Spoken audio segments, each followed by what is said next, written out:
When someone accuses you of something you didn't do, or tells you that you are wrong in your thinking or emotions, it is understandable that you would react by defending yourself. No one wants to be accused of something, especially when it is not even true.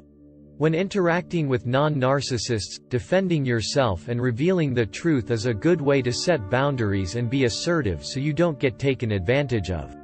However, with the narcissist, there is no value in reacting to the narcissist because they aren't able or willing to consider your side of a situation. When you react to a narcissist through defending yourself, or even shutting down, you are letting the narcissist know that their words have affected you and they get more information on how to push your buttons in the future.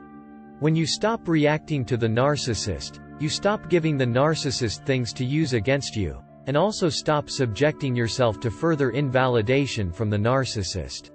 But, the narcissist is an expert at pushing your buttons, so how do you stop reacting to the narcissist while not feeling like you are losing a part of who you are? When you interact with a narcissist, remember that narcissists operate off emotions. They will interact with you in a way to activate your emotions.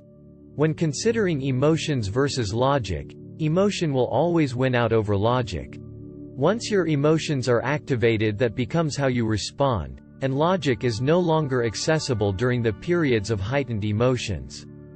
An example of this might be if you are trying to solve a simple math problem and someone is screaming at you. You won't be able to solve the problem because your emotions are activated, and you just can't think clearly. The narcissist thrives on putting you in a place mentally where you can't think clearly about what is happening. As the narcissist is belittling you, accusing you of something you didn't do, or trying to shift responsibility, you must work on shifting your mindset from defending yourself to just leaving the situation. The narcissist has absolutely no interest in changing their opinion or thinking differently about you in that moment. The narcissist is in defensive mode themselves, and they are also working off emotion. This is not a time for there to be any problem solving. The more upset you get, either through anger or sadness, the narcissist feeds off this. The narcissistic rage comes when they feel vulnerable and exposed to narcissistic shame.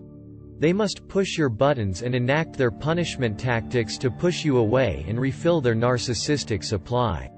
During these moments where you feel on the defensive yourself, you must remember that this reaction from the narcissist is not about you, and it is not anything personal.